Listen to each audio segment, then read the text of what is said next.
Hi students, KEAM വഴി നമുക്കറിയാം engineering കോഴ്സസിലേക്ക് നിങ്ങൾക്ക് അഡ്മിഷൻ ലഭിക്കുന്നത് പോലെ തന്നെ നമുക്ക് അഡ്മിഷൻ ലഭിക്കുന്ന മറ്റൊരു ശാഖയാണ് ഫാർമസ്യൂട്ടിക്കൽസ്. അപ്പോൾ ഫാർമസ്യൂട്ടിക്കൽസിൽ എന്തെല്ലാം കോഴ്സുകളാണുള്ളത്, അതിൽ KEAM വഴി നമ്മൾക്ക് കിട്ടുന്ന ഏത് കോഴ്സിലേക്ക് ജോയിൻ ചെയ്യാനുള്ള എൻട്രിയാണ് നമുക്ക് കിട്ടുന്നത്. ഇങ്ങനെയുള്ള ഡീറ്റെയിൽസ് ആണ് ഇന്ന് ശരിക്കും നമ്മൾ ഈ വീഡിയോയിൽ ഡിസ്കസ് ചെയ്യാൻ പോകുന്നത്. So let's get started. ആദ്യം തന്നെ ഫാർമസ്യൂട്ടിക്കൽ കോഴ്സുകൾ നിങ്ങൾ +2 കഴിയുമ്പോൾ നിങ്ങൾക്ക് എടുക്കാവുന്ന 3 മേജർ കോഴ്സുകളാണ് ശരിക്കും ഉള്ളത്. ഡിപ്ലോമ ഇൻ ഫാർമസി അല്ലെങ്കിൽ DPharm, രണ്ടാമത്തെ കോഴ്സാണ് BPharm അല്ലെങ്കിൽ ബാച്ചലർ ഓഫ് ഫാർമസി, ആൻഡ് മൂന്നാമത്തെ കോഴ്സാണ് PharmD അല്ലെങ്കിൽ ഡോക്ടറൽ ഓഫ് ഫാർമസി. ഈ 3 കോഴ്സുകളും പേര് കാണുമ്പോൾ വളരെയധികം സിമിലാരിറ്റി കാണുന്നുവെങ്കിലും ഡിഫറെൻറ്റ് ഇയേഴ്സ് പഠിക്കാനുള്ള ഡിഫറൻസസ് കാണിക്കുന്ന കോഴ്സുകളാണ് ഇവയെല്ലാം. അപ്പോൾ നമുക്ക് ആദ്യം ഈ DPharm എന്താണെന്ന് മനസ്സിലാക്കാം. ഡിപ്ലോമ ഇൻ ഫാർമസി എന്ന് പറയുന്നത് +2 കഴിയുമ്പോൾ +2-ൽ ഫിസിക്സ്, കെമിസ്ട്രി, ഒപ്പം മാത്സോ ബയോളജിയോ ബയോടെക്നോളജിയോ ഏതെങ്കിലും ഒരു പർട്ടിക്കുലർ സബ്ജക്റ്റ് എടുത്തിട്ടുള്ള കുട്ടികൾക്കായിരിക്കും സാധാരണയായി ഈ ഒരു കോഴ്സിലേക്ക് എൻട്രി ലഭിക്കുക. ഇവിടെ നമുക്ക് മാർക്ക് +2-ന്റെ മാർക്ക് നോക്കിയാണ് ഈ ഒരു കോഴ്സിലേക്ക് എൻട്രി കൊടുക്കുന്നുണ്ടാവുക. ഈ കോഴ്സ് ഒരു 2 വർഷ ഡിപ്ലോമ കോഴ്സാണ്.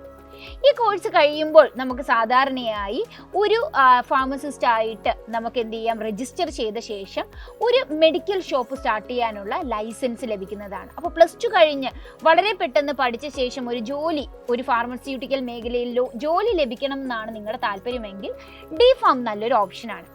എന്നാൽ DPharm പലപ്പോഴും അതിനുള്ള ഒരു ഡീമെരിറ്റ് എന്ന് നമുക്ക് പറയാൻ പറ്റിയ 2 വർഷമുള്ളൊരു ഡിപ്ലോമ കോഴ്സ് മാത്രമാണിത്. അതുകൊണ്ട് തന്നെ എബ്രോഡിലേക്ക് പോകുമ്പോഴൊക്കെ ഫാർമസ്യൂട്ടിക്കൽ മേഖലകളിലേക്ക് നമ്മൾ കടക്കുമ്പോൾ അവിടെ എല്ലാം തന്നെ ഫാർമസ്യൂട്ടിക്കൽ മേഖലയിലുള്ള പഠനം 4 വർഷത്തിന് മേലാണ് ഉണ്ടാവുക. അതുകൊണ്ട് തന്നെ ഈ ഒരു ഡിപ്ലോമ കോഴ്സ് ഉള്ളവരെ അവിടെ എന്ത് ചെയ്യില്ല, ഈ ഒരു കോഴ്സ് കംപ്ലീറ്റ്ലി രജിസ്റ്റേർഡായി അക്സെപ്റ്റ് ചെയ്യാറില്ല. അപ്പോൾ പിന്നെ നമ്മൾ വരുന്നതാണ് രണ്ടാമത്തെ കോഴ്സായ ബാച്ചിലേഴ്സ് ഓഫ് ഫാർമസി. ശരിക്കും KEAM വഴി നമ്മൾക്ക് ലഭിക്കുക ഈ ബാച്ചിലേഴ്സ് ഓഫ് ഫാർമസി എന്ന് പറയുന്ന കോഴ്സിലേക്കുള്ള എൻട്രിയാണ്. അതിന് ശരിക്കും KEAM എൻട്രൻസിന്റെ എക്സാമിന്റെ ഫിസിക്സ് ആൻഡ് കെമിസ്ട്രി എന്ന് പറയുന്ന ഫസ്റ്റ് പേപ്പർ മാത്രം കുട്ടികൾ അറ്റൻഡ് ചെയ്താൽ മതി. ഈ ഒരു ഫസ്റ്റ് പേപ്പറിന്റെ മാർക്ക് അനലൈസ് ചെയ്തുകൊണ്ടാണ് റാങ്ക് ലിസ്റ്റ് ഉണ്ടാവുന്നതും BPharmലേക്കുള്ള എൻട്രി വരുന്നത്. BPharm ഒരു ബാച്ചിലേഴ്സ് കോഴ്സാണ്. ഇത് 4 വർഷം ഉണ്ടാവുന്ന ഒരു കോഴ്സാണ്. അപ്പോൾ ഈ കോഴ്സിന്റെ ഒരു പ്രത്യേകത എന്ന് പറയുന്നത് ശരിക്കും നമുക്ക് എബ്രോഡിലൊക്കെ പോയി വർക്ക് ചെയ്യാൻ പറ്റുന്ന, അത്യാവശ്യം നമുക്ക് പറയാവുന്ന ഒരു 4 ഇയേഴ്സിൽ നമ്മൾ ഫാർമസ്യൂട്ടിക്കലിന്റെ എല്ലാ മേഖലകളെയും പഠിക്കുന്ന ഒരു കോഴ്സാണ്. ഈ കോഴ്സ് കഴിയുമ്പോഴും നമുക്കൊരു മെഡിക്കൽ ഷോപ്പിന് വേണ്ടിയുള്ള ലൈസൻസ് ലഭിക്കും. ഇത് മാത്രമല്ല, നിങ്ങൾക്ക് മറ്റു പല മേഖലകളിലും ഇവിടെ വർക്ക് ചെയ്യാം.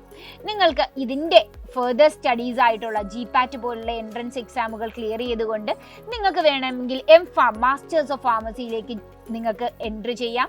അത് കഴിഞ്ഞ് നിങ്ങൾക്ക് PhD അങ്ങനെ നിങ്ങളുടെ സ്റ്റഡീനെ കുറച്ചും കൂടി ഇലാബറേറ്റ് ചെയ്ത് കൊണ്ടുപോകാം. അല്ല, നിങ്ങൾക്ക് BPharm കഴിഞ്ഞ ശേഷവും മെഡിക്കൽ റെപ്രസെൻറ്റേറ്റീവ്സ് ആയിട്ടോ അല്ലെങ്കിൽ ഡ്രഗ് ആൻഡ് ഫുഡ് ഇൻസ്പെക്ടേഴ്സ് ആയിട്ടോ അങ്ങനെ, അല്ലെങ്കിൽ നമുക്ക് റിസർച്ച് മേഖലയിൽ ഫാർമസ്യൂട്ടിക്കൽ കമ്പനികളുടെ റിസർച്ച് മേഖലയിൽ അങ്ങനെ പല രീതിയിലുള്ള കോഴ്സ് ഡൈവേർഷൻസും ജോബിലേക്ക് നിങ്ങൾക്ക് പ്രവേശിക്കാം. ഇനി നമ്മൾ പോകുന്ന മൂന്നാമത്തെ കോഴ്സാണ് PharmD എന്ന കോഴ്സ്. പലപ്പോഴും DPharmയെയും PharmDനെയും കുട്ടികൾ തെറ്റിദ്ധരിക്കാറുണ്ട്. ശരിക്കും PharmD എന്ന് പറയുന്നത് DPharm തന്നെയല്ല. PharmD എന്ന് പറയുന്നത് ഡോക്ടറൽ ഓഫ് ഫാർമസി എന്ന് പറയുന്ന ഒരു കോഴ്സാണ്. ആക്ച്വലി വളരെ റീസെൻ്റായി ഇന്ത്യയിൽ സ്റ്റാർട്ട് ചെയ്ത ഈ ഒരു കോഴ്സ് ഒരു ഇൻ്റഗ്രേറ്റഡ് കോഴ്സാണ്. ശരിക്കും BPharm MPharmന്റെ ഒരു ഇൻ്റഗ്രേറ്റഡ് ഫോം ആണെന്ന് നമുക്ക് പറയാം. ഇതൊരു 6 വർഷ കോഴ്സാണ്. ഇതിൽ 5 വർഷം നമ്മൾ എന്ത് ചെയ്യുക, പഠിക്കുകയും 6ാമത്തെ വർഷം ശരിക്കും നമ്മളൊരു ഇന്റേൺഷിപ്പ് ഒരു ഹോസ്പിറ്റൽ റിലേറ്റഡ് ആയിട്ട് നമ്മൾ ചെയ്യുക. പലപ്പോഴും PharmD കംപ്ലീറ്റ് ചെയ്യുന്ന ഒരു സ്റ്റുഡൻറ്റിന്, ഒരു ഗ്രാജുവേറ്റിന് അവരുടെ പേരിന് മുമ്പിലായി DR എന്ന് പറയുന്ന പ്രിഫിക്സ് നമുക്ക് വെക്കാൻ പറ്റുന്നതായിട്ട് നമുക്കറിയാം. ഇനി ഈ PharmD കംപ്ലീറ്റ് ചെയ്ത് കഴിയുമ്പോൾ നിങ്ങൾക്കുള്ള എന്തെല്ലാം ജോബ് ഓപ്പർച്യൂണിറ്റീസ് ആണ് നമ്മൾ നോക്കുമ്പോൾ ഇത് കുറച്ചും കൂടെ ക്ലിനിക്കൽ സൈഡിലേക്ക് അല്ലെങ്കിൽ ഹോസ്പിറ്റൽ സൈഡിലേക്ക് വരുന്നതാണ്. അപ്പോൾ പേഷ്യൻ്റ് ഇൻട്രാക്ഷൻസ് റിലേറ്റ് ചെയ്ത് ഹോസ്പിറ്റൽ റിലേറ്റ് ചെയ്തിട്ടുള്ള ഫാർമസ്യൂട്ടിക്കൽ ആയിട്ടുള്ള പല ജോലികൾക്കും PharmD പഠിച്ച കുട്ടികൾക്ക് ചാൻസ് ഉണ്ട്. പക്ഷേ ഈ കോഴ്സിൻ്റെ ഒരു ഒറ്റ ഡിമെറിറ്റ് എന്ന് നമുക്ക് പറയാൻ പറ്റിയ ഇതൊരു ലോങ് കോഴ്സാണ് അല്ലെ, ഒരു 6 ഇയറിലേക്ക് നമ്മൾ കംപ്ലീറ്റ്ലി കമ്മിറ്റ് ചെയ്യേണ്ട ഒരു കോഴ്സാണ്. അപ്പോൾ വൺസ് നമ്മൾ സ്റ്റാർട്ട് ചെയ്ത് കഴിഞ്ഞാൽ 6 ഇയർ കഴിഞ്ഞ് മാത്രമേ നിങ്ങൾക്ക് എന്ത് ചെയ്യാൻ പറ്റുള്ളൂ, ഈ കോഴ്സിൽ നിന്ന് കഴിയാൻ പറ്റുള്ളൂ. അപ്പോൾ പലപ്പോഴും നമുക്കറിയാം B.Pharm പോലൊരു 4 വർഷ കോഴ്സ് കഴിഞ്ഞ് ചിലപ്പോൾ നിങ്ങൾ മാസ്റ്റേഴ്സ് എടുക്കുക M.Pharmൽ തന്നെ ആവണമെന്നില്ല. ചിലപ്പോൾ നിങ്ങൾ കോഴ്സ് ഡീവിയേറ്റ് ചെയ്യണം, ഒരു MBA എടുക്കണം അല്ലെങ്കിൽ MHA പോലുള്ള കോഴ്സുകൾ എടുക്കണം എന്ന് വിചാരിക്കുമ്പോൾ ഈ കോഴ്സ് ഒരു ലോങ് ഡ്യൂറേഷൻ കോഴ്സാണ്. ഇതിന് അതിൻ്റെതായ പരിമിതികളുണ്ട്. ഇനി M.Pharmനെ കുറിച്ച് പറയുമ്പോൾ ശരിക്കും മാസ്റ്റേഴ്സ് ആണ് M.Pharm എന്ന് പറയുന്നത്. B.Pharm കംപ്ലീറ്റ് ചെയ്ത് കഴിഞ്ഞാൽ GPAT എന്ന് പറയുന്ന എൻട്രൻസ് എക്സാം വഴി നമുക്ക് മാസ്റ്റേഴ്സിലേക്ക് കടക്കാം. ഇതൊരു 2 വർഷ കോഴ്സാണ്. അപ്പോൾ ഇത് കഴിയുമ്പോൾ നമുക്ക് മാസ്റ്റേഴ്സ് ഡിഗ്രിയും കൂടെ നമ്മൾ പോസ്റ്റ് ഗ്രാജുവേഷൻ ഡിഗ്രിയിലേക്ക് പോവുകയാണ്. അപ്പോൾ നമ്മൾ ഫാർമസ്യൂട്ടിക്കൽ മേഖലയിലുള്ള ഡിഫറെൻറ്റ് കോഴ്സുകൾ എന്തൊക്കെയാണെന്ന് പരിചയപ്പെട്ടു. എന്നാൽ ആരാണ് ഈ ഫാർമസ്യൂട്ടിക്കൽ മേഖലയിലുള്ള കോഴ്സുകൾ ചൂസ് ചെയ്യാനുള്ള കുട്ടി? പലപ്പോഴും നമ്മളൊക്കെ നമ്മളുടെ കോഴ്സ് ചൂസ് ചെയ്യുന്നത് +2 കഴിഞ്ഞിട്ട് എനിക്ക് പോവാൻ താല്പര്യം ഇതായിരുന്നു, പക്ഷെ എനിക്കത് കിട്ടിയില്ല എങ്കിൽ ഞാൻ അതിന് പോകാം എന്നുള്ള ഒരു നമുക്കൊരു ഡീവിയേറ്റഡ് ആയിട്ടുള്ള ഒരു മെൻറ്റാലിറ്റി ഉണ്ട്. പലപ്പോഴും നമുക്ക് ഈ കോഴ്സിനെ കുറിച്ച് വളരെ ഒന്നും അറിയാതെയായിരിക്കും നമ്മൾ +2 കഴിഞ്ഞ് എന്ത് ചെയ്യുക, ഒരു കോഴ്സിലേക്ക് ജോയിൻ ചെയ്യുക. അപ്പോൾ ആദ്യം തന്നെ നിങ്ങൾ മനസ്സിലാക്കുക, നമ്മൾ ഫാർമസ്യൂട്ടിക്കൽ എന്ന് പറയുന്ന ഒരു മേഖലയിലേക്ക് പോകുമ്പോൾ നിങ്ങൾ +1 +2ൽ പഠിച്ചാൽ കെമിസ്ട്രി നിങ്ങളുടെ one of A favourite subject ആണ്, അല്ലെങ്കിൽ കെമിസ്ട്രിക്ക് നിങ്ങൾക്ക് ഗുഡ് ഹാൻഡ് ഉണ്ട് എങ്കിൽ നിങ്ങൾക്ക് തീർച്ചയായും തിരഞ്ഞെടുക്കാവുന്ന ഒരു കോഴ്സാണ് ഫാർമസ്യൂട്ടിക്കൽ.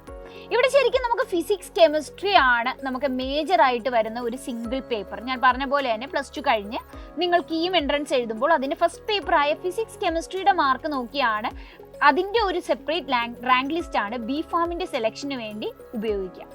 അപ്പോൾ ഇതിൽ തന്നെ കെമിസ്ട്രി ആണ് നിങ്ങൾ ഫർദർ കൊണ്ടുപോകാൻ പോകുന്ന മേജർ സബ്ജക്റ്റ്. അപ്പോൾ നിങ്ങൾക്ക് അടുത്തൊരു സംശയം വരും, മാം അപ്പോൾ ബയോളജി ആവശ്യമുണ്ടോ ഈ ഫാർമസ്യൂട്ടിക്കൽസ് പഠിക്കാൻ നേരത്ത്, അതുപോലെ മാത്സ് ആവശ്യമുണ്ടോ? ശരിക്കും മാത്സും ബയോളജിയുടെയും ബാക്ക്ഗ്രൗണ്ട് വളരെ നല്ല അത്യാവശ്യം വേണ്ട ഒരു കാര്യമാണ്. എന്നാൽ അതിനെക്കുറിച്ച് നിങ്ങൾ ഓവർ വെറീഡ് ആവേണ്ട കാര്യമില്ല. ചിലപ്പോൾ നിങ്ങളൊരു മാത്സ് ഫിസിക്സ് കെമിസ്ട്രി സ്റ്റുഡൻ്റ് ആവാം, അല്ലെങ്കിൽ നിങ്ങൾ ചിലപ്പോൾ ഒരു ബയോളജി ഫിസിക്സ് കെമിസ്ട്രി സ്റ്റുഡൻ്റ് ആവാം, അല്ലെങ്കിൽ ഒരു ബയോടെക്നോളജി ഫിസിക്സ് കെമിസ്ട്രി സ്റ്റുഡൻ്റ് ആവാം. ഇവിടെ ഫിസിക്സ് കെമിസ്ട്രി ആണ് നിങ്ങൾ പഠിച്ചിരിക്കേണ്ടതായി നിർബന്ധമായി പറയുന്ന 2 സബ്ജക്റ്റുകൾ.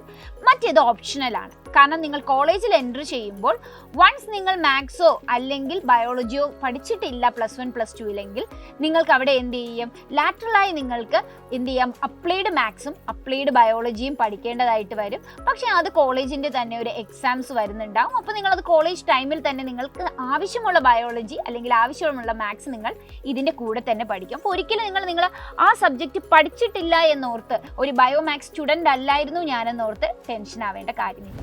ഇനി അടുത്തതായി നമ്മൾ പറയുന്നത് ഈ കോഴ്സിൻ്റെ നമ്മൾ സാധ്യതകളെ കുറിച്ച് നേരത്തെ പറഞ്ഞു. ഈ കോഴ്സിൻ്റെ കീം കഴിയുമ്പോഴുള്ള എൻട്രി എങ്ങനെയായിരിക്കും? ആദ്യം തന്നെ നമുക്കറിയാം, നിങ്ങൾക്ക് ഫിസിക്സ് കെമിസ്ട്രിയിൽ 50% മാർക്ക് സെക്യൂർ ചെയ്തിരിക്കണം. അതിനുമേൽ നിങ്ങൾ എന്ത് ചെയ്യണം, കീമിൻ്റെ ഫസ്റ്റ് പേപ്പർ എഴുതുക. അപ്പോൾ എഴുതി കഴിയുമ്പോൾ നമ്മൾക്ക് ഇവിടെ സെലക്റ്റഡ് ആവുക ഗവൺമെൻറ് കോളേജസിൻ്റെയും, നമുക്ക് ഗവൺമെൻറ് കോളേജസും ഉണ്ട്, അതുപോലെ തന്നെ പ്രൈവറ്റ് കോളേജസും ഉണ്ട്. ഇതിൽ ഗവൺമെൻറ് കോളേജസിലെ കംപ്ലീറ്റ് സീറ്റും കീമിൻ്റെ ബേസിസിൽ തന്നെയാണ് കുട്ടികളെ എടുക്കുക. എന്നാൽ പ്രൈവറ്റ് കോളേജസിലെ 50% ഗവൺമെൻറ് റിസർവേഷൻ സീറ്റുകൾ ഗവൺമെൻറ് ഈ കീം മെറിറ്റ് ലിസ്റ്റിൽ നിന്നാണ് എടുക്കുന്നത്. എന്നാൽ അല്ലാത്ത 50% മാനേജ്മെൻറ്റ് സീറ്റുകൾക്ക് കീമിൻ്റെ റാങ്ക് ലിസ്റ്റ് നോക്കണമെന്ന് നിർബന്ധമില്ല. അത് അതാത് കോളേജുകളുടെ മാനേജ്മെൻറ്റ് തീരുമാനിക്കുന്ന രീതിയിലായിരിക്കും അഡ്മിഷൻസ് നടക്കുന്നുണ്ടാവുക. അപ്പോൾ നിങ്ങൾക്ക് ചൂസ് ചെയ്യാൻ പറ്റുന്ന കീം വഴിയുള്ള ഒരു സയൻസ് ആസ്പിറൻ്റ് ആണ്, ഒരു കെമിസ്ട്രി ഇഷ്ടമുള്ള കുട്ടിയാണെങ്കിൽ നിങ്ങൾക്ക് ചൂസ് ചെയ്യാൻ പറ്റുന്ന വൺ ഓഫ് ദി ബെസ്റ്റ് കോഴ്സാണ് ഫാർമസ്യൂട്ടിക്കൽ കോഴ്സുകൾ. ഇതിൽ ഏത് കോഴ്സ് വേണമെങ്കിലും സെലക്ട് ചെയ്യാം. എന്നാൽ കീം വഴി നിങ്ങൾക്ക് B.Pharmലേക്ക് എൻട്രി ഉണ്ടെന്ന് നിങ്ങൾ അറിഞ്ഞിരിക്കണം. അപ്പം ഉറപ്പായും നിങ്ങൾ കീം അപ്ലൈ ചെയ്യുമ്പോൾ എന്ത് ചെയ്യണം, B.Pharmന് അപ്ലൈ ചെയ്യാൻ മറക്കണ്ട. If you are interested in it, so see you with more informations. By.